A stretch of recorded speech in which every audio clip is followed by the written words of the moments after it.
Hello दोस्तों, नमस्कार। All time class में स्वागत है। मैं दोस्तों आज की इस वीडियो दोस्तों फिर से आप लोगों के सामने एक वीडियो लेकर आया हूँ। इस वीडियो का नाम है सिंचाई। तो आइए हम देखते हैं कि जो सिंचाई चैप्टर है, इस चैप्टर से आपके एग्जाम में कैसे क्वेश्चन बनते हैं।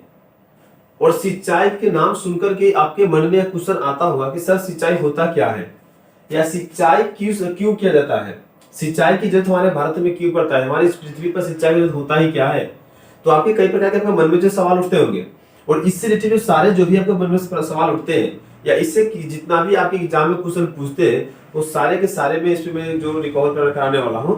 तो ध्यान से देखिएगा कि सिंचाई होता क्या है। सबसे पहले देखिए इसकी डिफिनेशन देखिए। ऐसे आपको डिफिनेशन की जरूरत पड़ती नहीं है और आपके एग्जाम में नहीं पूछे जाते हैं, लेकिन डिफिनेशन की जरूरत होती है, क्योंकि किसी भी चीज को जानने के लिए अगर हम किसी भी चीज को जानते हैं, अगर जानने से पहले अगर हम उसके बारे में संक्षेप में नहीं जानते हैं, तो हम उसके बारे में पूरा क्लियर नहीं कर सकते हैं कि सिंचाई होता क्या है। अगर हम डायरेक्ट इसकी डिफिनेशन ना बताएं और डिफिनेशन ना बताने की वजह से अगर आपको मैं डायरेक्ट इसमें आपको क्वेश्चन आंसर दे दूं तो आप नहीं बना पाओगे। तो इसलिए बता रहा हूं कि जो आपका सिंचाई है इसकी डिफिनेशन सुन लीजिए कि डिफिनेशन होता क्या है, ध्यान से सुनिएगा। और कोई ज्यादा हार्ड भी नहीं है कि हाँ सर मुझे याद नहीं हो पाएगा कि ये डिफिनेशन जो काफी लिखा दीजिए, तो ऐसा कुछ नहीं है। लिखना तो आप लिख सकते हैं, मैं बोल दे रहा हूँ कि डिफिनेशन जो है सिंपल सी भाषा में अगर देखा जाए तो डिफिनेशन है सिंचाई की, कराए की सिंचाई वह होता है कि मिट्टी को से मिट्टी में अगर नमी की कमी आ जाती है, मिट्टी होती है और उसमें क्या होता है नमी की कमी आ जाती है मिट्टी में, तो उस नमी को फिर से वापस लाते हैं। और वापस हम कैसे ला सकते हैं? किसी भी चीज को कोई काम करते हैं, अगर जो एक चीज मेरा खो गया, सिंपल सी बात मानते हैं, अगर किसी से के साथ हम कोई काम कर रहे हैं, दोस्ती कर रहे हैं, फ्रेंडशिप कर रहे हैं, अगर उसके साथ अगर मेरा विश्वास अगर टूट चुका है, तो हम उस पर फिर विश्वास कैसे ला सकते हैं? फिर उसके साथ हम जो काम पहले किए थे वह काम करना पड़ेगा विश्वास वाले। तो धीरे धीरे जाकर के हमारे क्या होगा, विश्वास को फिर बढ़ेंगे। सेम उस तरह करा जो सिंचाई है, तो नमी जब आती है और नमी फिर खत्म हो जाती है, नमी तो आती है और नमी खत्म हो जाती है। अब पूछो कैसे खत्म होती है? अगर नमी एक बार लाया मैंने, नमी जो है एक बार लाया, और नमी लाया कैसे? तो सिंचाई करके। और सिंचाई करने को आपको शहर में तो नहीं दिखेगा, जब ग्रामीण एरिया में जाइएगा, ग्रामीण क्षेत्र में देखोगे तो अधिकांशतः जो मैंने मैक्सिमम 99% जो लोगों जो देखोगे ओनली सिंचाई करते हैं किसान लोग। अगर उनसे जाके उसके अगर बच्चे से पूछोगे कि दो छोटू बताओ कि अगर सिंचाई होता क्या है, तो आपको डिफिनेशन बता देंगे जितना आपको ना पता हो। तो उससे पूछ लीजिए, या आपको बता देता हूं नहीं अगर पता हो तो। सिंचाई का रहा है कि अगर हम पानी देने के, अगर किसी भी पौधे को उगाने के लिए उसमें नमी की जरूरत होती है, और नमी हम लाएंगे किस तरह? सिंचाई के द्वारा। और सिंचाई जो हम करेंगे तो पानी हम मिट्टी में दे करके उसकी उर्वरता की जो नमी होती है उसको हम बढ़ाएंगे। तो सिंचाई होती है पानी देने की उर्वरता का जो टेम्परेचर होती है एक तरह से कहा जाए तो उसके समान बढ़ाता है। तो उस तरह जो कर रहा है यह नमी को हम वापस लाए, और उसके लाने के क्रम में पेड़ को हम किसी भी चीज को उगाते हैं, कोई फसल मान लेते हैं या अनाज मान लेते हैं, गेहूं धान मक्का, कुछ ही दाल दलहन में मानते हैं, तो जब तक नमी नहीं रहेगी आपके मिट्टी में तब तक आपकी कोई फसल नहीं हो सकता है। ठीक है, तो ये बात ध्यान रखिएगा। अगर आपके एग्जाम में पूछते हैं तो इस यहां तक आपके एग्जाम में नहीं पूछेंगे, लेकिन ऐसे मैंने आपको डिफिनेशन समझा दिया हूं, क्योंकि जब तक आप किसी के बारे में नहीं जानोगे तब तक इसके आगे समझ में नहीं आएगा कि होता क्या है। ठीक है, उसके बाद देखिए कि जो नमी सिंचाई है, अगर सिंचाई को देखा जाए तो हमारे भारत में 45.7% है। हमारे भारत में अगर देखा जाए, मैं स्टेट की बात नहीं कर रहा हूं, ऑल ओवर इंडिया की बात कर रहा हूं दोस्तों। अगर हम अपने इंडिया में देखा जाए तो टोटल 45.7% जो है सिंचाई की व्यवस्था जरूरत पड़ती है। इसलिए जो कहां पे कैसे पड़ती है हम उसके बारे में देखते हैं। सिंचाई की जो जरूरत मैंने बता दिया कि सिंचाई होता क्या है, और उसका जो डिफिनेशन मैंने भी बता दिया। अब देखिए कि सिंचाई की जो है यहाँ पे परसेंटेज है 45.7%। हमारे भारत में जो सिंचाई की जरूरत पड़ती है इतना परसेंट जरूरत पड़ती है, और कहां पड़ती है अब ये देखिए। तो सबसे पहले देखेंगे सिंचाई को 3 भाग में बांटते हैं। सिंचाई को 3 पार्ट में कर देते हैं, सिंचाई को 3 पार्ट में कर दिए। अब कौन कौन सी सिंचाई है उसको देखते हैं। पहला जो है लघु सिंचाई, लघु सिंचाई। अब लघु से नाम से आपको पता होगा कि लघु किसे कहते हैं? जो छोटा होता है, सबसे छोटा जो चीज होता है उसे हम लघु बोलते हैं। उसके बाद वाले को जो मध्य बोलते हैं, और उसके सबसे पहला को बृहद बोलते हैं, दीर्घ बोलते हैं, यही बोलते हैं ना। तो ठीक है, पहला जो आपका हो गया आपका लघु सिंचाई। और दूसरा अगर देखिए कि मध्य सिंचाई कर दीजिए, इसके बीच वाली मध्य सिंचाई।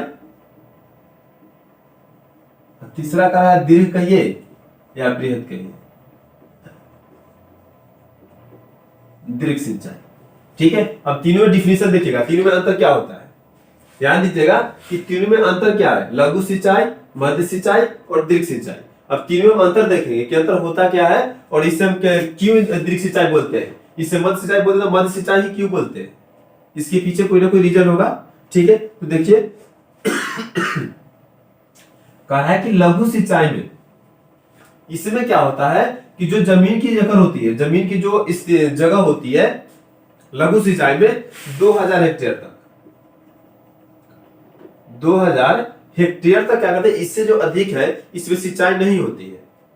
2000 तक इसमें जो आपका जो सिंचाई होती है आपका होती है 2000 से ज्यादा नहीं हो सकती है हेक्टेयर जमीन से, इससे कम ही रहेगा लेकिन ज्यादा नहीं होगा। तो अगर आपको 2000 हेक्टेयर जमीन के ऊपर सिंचाई करनी है तो इसके लिए जरूरत क्या पड़ेगी, पानी की।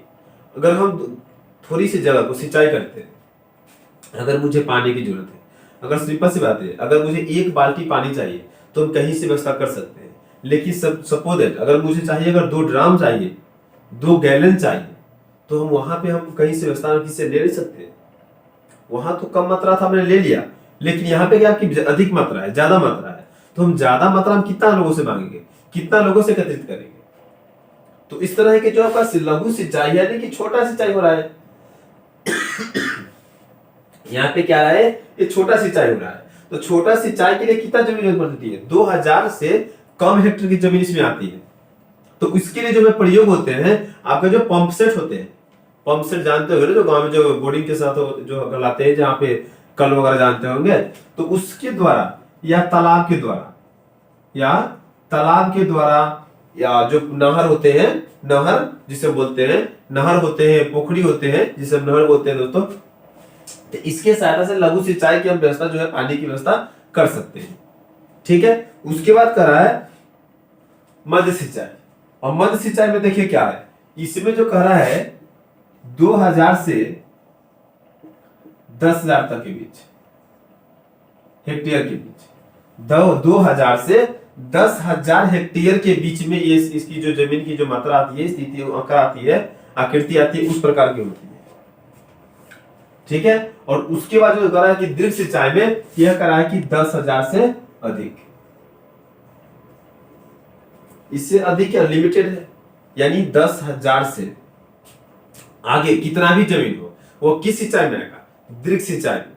अगर 10,000 2000 से 10,000 के बीच में आ रही है, यानी 10,000 से कम आ रही, तो किस सिंचाई में। आपको एग्जाम में ध्यान रखिएगा, आपको एग्जाम में क्वेश्चन ऐसे पूछेंगे, आपके एग्जाम में ऐसे ही पूछेंगे कि जो दीर्घ सिंचाई है, दीर्घ सिंचाई है, सिंचाई की जमीन का आंकड़ा बताए, आंकड़ा बताए, या कि एग्जाम में कुछ ऐसे पूछ देंगे और आपके ए में दे देंगे 2 से 4 हेक्टेयर, बी में 8 से 10 हेक्टेयर, और सी में 0 से 2 हेक्टेयर, और डी में दे देगा अनंत। अब आपको ऐसे बताना है इसे, तो आपको ऐसे देखिएगा, आपको ये तो है नहीं, ये काट दीजिए, आपको ये भी नहीं है, तो ये क्या है, डी में क्या अनंत है, कि अनंत वाला सही है, ताकि एग्जाम में जो क्वेश्चन पूछेंगे ऐसे पूछे जाएंगे। तो ध्यान रखिएगा कि जो मैंने बताया है सिंचाई पे 3 पार्ट बताया, लघु सिंचाई, मध्य सिंचाई, दीर्घ सिंचाई, इसका सिर्फ जो आंकड़ा है वो रखिएगा, स्थिति जिस जमीन की आंकड़ा है, आकृति, वो याद रखिएगा कि अब लघु सिंचाई क्या होता है, दीर्घ सिंचाई में कितना आता है, और जो मध्य सिंचाई में आती है वो जमीन की कितना आती है। तो याद रखिएगा जो लघु सिंचाई है वो 2000 हेक्टेयर से कम होती है, जो मध्य सिंचाई है वो 2000 से 10,000 के बीच होती है, और जो दीर्घ सिंचाई है वो 10,000 से अनंत, यानी कि ज्यादा, उससे कितना भी हो सकता है, वो कितना भी ज्यादा हो सकता है, वो सारे क्या दीर्घ सिंचाई के अंतर्गत ही आती है। उसके बाद देखिए, अब इसके बाद इससे जो है कुछ रिलेटिव में बताऊंगा कि जो आपका जो शुरू से लेकर के जो सबसे पहले सिंचाई हुआ था, कब हुआ था और किस नहर के द्वारा हुआ था। मैंने बहुत सारे जो एग्जाम में आपको कुछ पुराने बातों भी एग्जाम में आपको पूछ देते हैं, तो उस पर देखते हैं।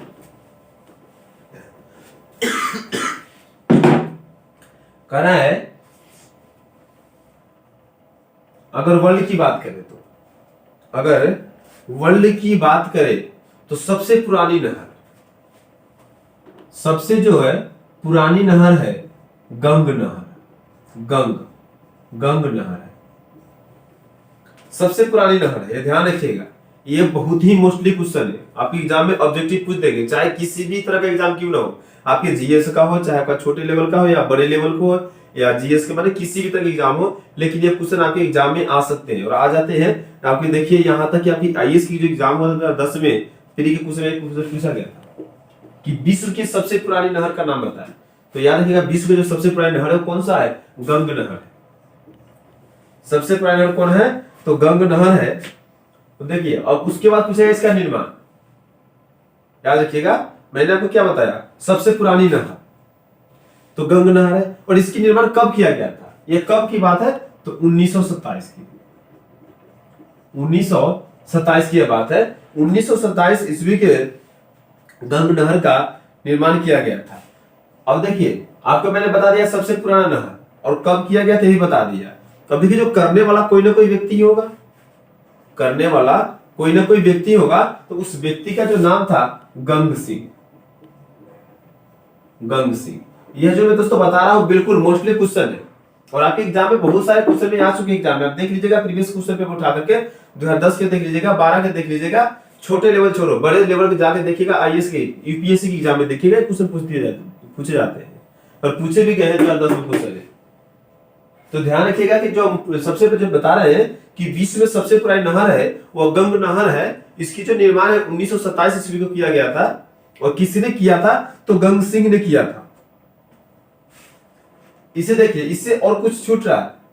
अब जो गंग नहर है वो किस नदी के तट पे है, जो गंग नहर निकल रहा है वो किस नदी के सहायता से निकलता है, तो कह रहा है कि यह जो है नदी है सतलज।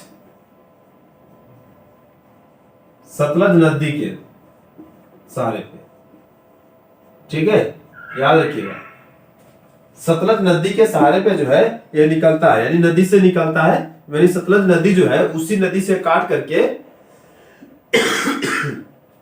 उसी नदी से काटने के बाद में यह नहर निकल जाती है। कौन सा नहर, गंग नहर। तो किसने निकाला, गंग सिंह ने निकाला। कब निकाला, 1927 में निकाला। ध्यान दीजिएगा, इसे कुछ और छूट रहा है, याद कीजिए।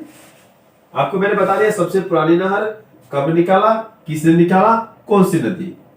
उसके बाद हम किसी भी चीज का सिंपल सी अपने आप पे लेते हैं, मेरे पे चौड़ाई है, ठीक है, लंबाई है, हाँ, और लंबाई है तो लंबाई कितनी है। तो आपके एग्जाम में पूछ देंगे कि जो नहर थी सतलज नदी के सहारे जो निकली थी सतलज नदी से, उस नहर की लंबाई कितना था। तो उस नहर की लंबाई था, याद रखिएगा, 197 किलोमीटर। कितना लंबाई था, 197 किलोमीटर उस नहर की लंबाई थी, ठीक है। अब आगे देखिए, आपने देख लिया सबसे पुरानी नहर। अब आते हैं परियोजना के बारे में। देखिए परियोजना तो बहुत निकल चुके हैं, 2015 में निकला, 14 में भी निकला, उससे पहले वो 2002 में निकला था। लेकिन जो आपकी मोस्टली है, जो आपके एग्जाम में पूछते हैं, सिर्फ मैं वो बताऊंगा। मुझे ये नहीं कि हाँ सर बता दीजिए 2002 में निकला हो, बता दीजिए 2014 में निकला हो, बता दीजिए 15 में निकला हो, बता दीजिए, मैंने सारे मुझे बता दीजिए। पता चले कि मैं 10 बता दे, यहाँ पे आपको एक भी याद नहीं है, जो आपके एग्जाम में पूछने वाला है वो भी साथ में साथ चला गया, है ना। तो ऐसा माइंड मत रखिएगा, एक ही पढ़िए, 2 ही वर्ड पढ़िए, लेकिन उसे कंसेप्ट के साथ पढ़िए ताकि आपको परफेक्ट याद हो जाए। कभी भी अगर आप पेज पलटोगे तो मुझे आपको याद आए कि हाँ ये सर बताए थे। तो याद रखिएगा पढ़ते समय कि हम एक वर्ड ही पढ़े, या पर डे का मैंने डेली का एक ही वर्ड सीखे, लेकिन सीखे जरूर, ठीक है। उसके बाद देखिए, अगर नोट डाउन करना है तो उसको कर लीजिएगा, फिर मैं आगे बता रहा हूं।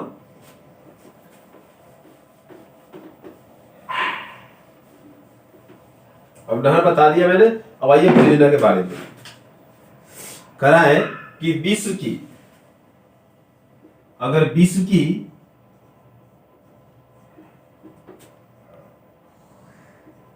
सबसे पुरानी परियोजना देखते हैं, यानी पुरानी कहे तो प्रथम बात, प्रथम जो परियोजना था उसका नाम बताएं। देखिए कितनी मस्त क्वेश्चन है। विश्व की सबसे पुरानी यानी प्रथम परियोजना का नाम होता है, उस परियोजना का नाम क्या था? अगर किसी ने जानते हो तो बता दीजिएगा, कोई बात नहीं, मैं देख लूंगा, बता दो, कोई बात नहीं, यही याद है। देखिए कह रहा है विश्व की सबसे जो पुरानी परियोजना है वह इंदिरा गांधी परियोजना है। इंदिरा गांधी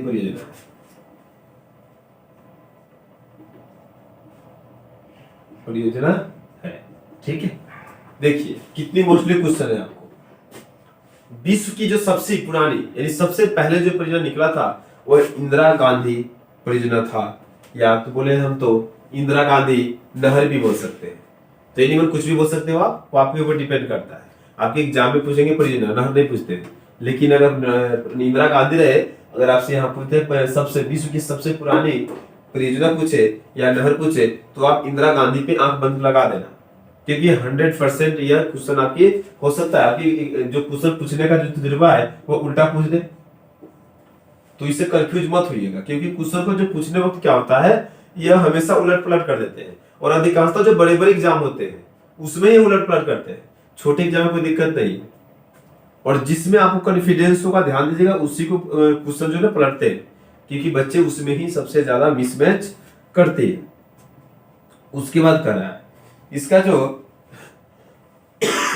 लंबाई है, इसको लंबाई देखिए कि मैंने इससे पहले ही बता दिया था, जो नहर बताया था उसका बताया था 197 किलोमीटर, लेकिन यह परियोजना है इसकी जो लंबाई है 649 किलोमीटर है। कितना है? 649 किलोमीटर। अब बताइए कि सर जो ये परियोजना चला था क्या नहर से पहले चला था या जो गंग नहर निकला था उसके बाद निकला था? तो बिल्कुल इसके बाद निकला था सर। याद रखिएगा जो आपकी परियोजना है पहले नहर निकलती है, अगर हम यहाँ नदी निकलती है तो नदी के बाद जब निकलेगी तभी तो इसकी जो आसपास की जो काम है जो होगा।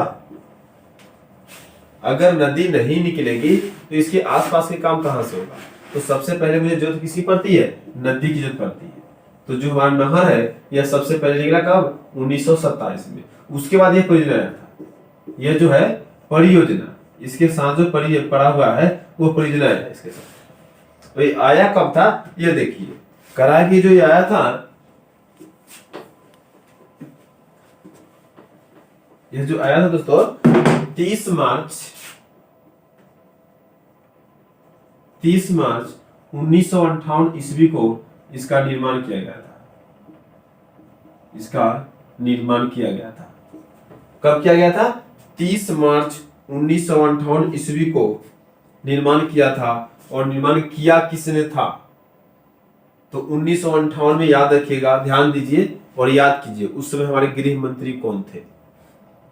जो हमारे गृह मंत्री 1958 में थे, यानी 55 से 60 के काल में जब हमारा देश आजाद हुआ था, उसके ठीक दूसरे जब चुनाव हुआ था, पहला जो 51 के बाद में जब 55 में हुआ था, तो 55 में जब चुनाव हुआ था तो उस समय हमारा गृह मंत्री कौन चुना गया था? जो व्यक्ति चुना गया था वही हमारे इस योजना को चलाया था। तो उस योजना का नाम है, याद रखिएगा, गोविंद बलवंत सिंह। गोविंद बलवंत सिंह ने इसका निर्माण करवाया था। कब किया था? तो 30 मार्च 1958 को। अब बात आती है इसका निर्माण। इसका जो निर्माण है कहां पे होती है? तो इसका जो निर्माण है, इसका निर्माण जो है पंजाब में होता है। पंजाब में सतलज नदी पे होता है। सतलज नदी पे यह इसकी भी होती है। लेकिन इस परियोजना को जो निर्माण होती है दो नदियों के मेल से होती है। कहा है कि जब सतलज नदी और ब्यास नदी, सतलज नदी और ब्यास नदी के संगम होती है, और जहां पे संगम होती है वहीं भी इसका निर्माण होता है। ये दो टक्कर में आती है, ध्यान रखिएगा। सतलज नदी हो गया इधर, इधर ब्यास हो गया, सतलज हो गया, दोनों की जब टक्कर आती है यानी संगम होती है। यहाँ पे क्या हो रही है? संगम हो रहा है। और जहां पे संगम हो रही है वहीं से इसकी निर्माण हो रही है। किसकी? इंदिरा गांधी नहर परियोजना की निर्माण हो रही है, जो कि यहाँ पे एक बांध भी बनाया गया है जहां पे टक्कर मारा है। अगर सपोज यहाँ से कोई टक्कर मारता है और यहाँ से कोई टक्कर मारता है, लेकिन टक्कर मारने जब घूमता है, इसका मतलब यहाँ पे कोई ना कोई रास्ता है पहले से ऑलरेडी। जब तक कोई रास्ता ना होगा तब तक यह टक्कर नहीं आ सकता है, घूम नहीं सकता है। तो ये जो घूमा था, तो यहाँ पे जो बांध बनी थी, यहाँ पे क्या था? एक बांध बनी थी। तो जब उस बांध का जो नाम है हरिके बांध था, ये याद रखें क्योंकि आपकी जो एग्जाम है ये 12 क्वेश्चन पूछते हैं। हरिके बांध, हरिके बांध था, ठीक है। और देखिए ध्यान याद कीजिएगा कि हरिके बांध जो है कहां पे पड़ा था, कहां पे है? तो ये पंजाब में हरिके बांध। इसे देखिए 2-3 क्वेश्चन यहाँ पे निकल जाते हैं। हरिके बांध कहां पे है? पंजाब में। कौन कौन से नदी का संगम से होती है? तो सतलुज ब्यास की नदी से होती है। कौन सी परियोजना की यहाँ से निकलती है? तो इंदिरा गांधी नहर परियोजना निकलती है। कब निकला था? 30 मार्च 1958 को। किसने निकाला था? तो बलवंत सिंह ने निकाला था। तो ध्यान रखिएगा, इससे एक नहीं आपकी 5 से 7 क्वेश्चन निकल जाती है ऑब्जेक्टिव क्वेश्चन। आपका जैसे क्वेश्चन किसी भी तरह क्यों ना घुमा के आ जाए, वो आपका एग्जाम चुकेगा नहीं। बिल्कुल 100 आंख बंद करके टिक लगा देना, आप एकदम श्योरली सी हो जाएंगे। तो ऐसा मत सोचिएगा दोस्तों कि बिना पढ़े गए सर तो बता देते जाइए आंख बंद करके मार लीजिएगा, नहीं ऐसा मत सोचिए। मेरा कहने का मतलब जब पढ़ लिए, अगर मेरा वीडियो आप देख लिए तो यह 100% आपको कंसेप्ट हो गया होगा कि हाँ सर इससे एग्जाम में आपकी बार इसे नहीं पूछेंगे। तो दोस्तों देखिए आज के टॉपिक इतना ही खत्म हो रही है, और फिर मैं लेकर के आऊंगा नेक्स्ट क्लास में। तब तो देखते रहिए ऑल टाइम क्लासेस पे जुड़े रहिए। और हाँ एक और बात है दोस्तों, अगर मेरा वीडियो आप लोग को सही लग रहा है तो प्लीज इसे लाइक और सब्सक्राइब जरूर करें, और दिए गए लिंक पे आपने शेयर कीजिए, उस पर कमेंट कीजिए कि सर मुझे किस टॉपिक पे वीडियो चाहिए। आपको जैसा वीडियो चाहिए वो कमेंट कीजिए, मैं जरूर आपको वीडियो बहुत जल्द से जल्द अपलोड करूंगा। देखते रहिए। Thank you very much.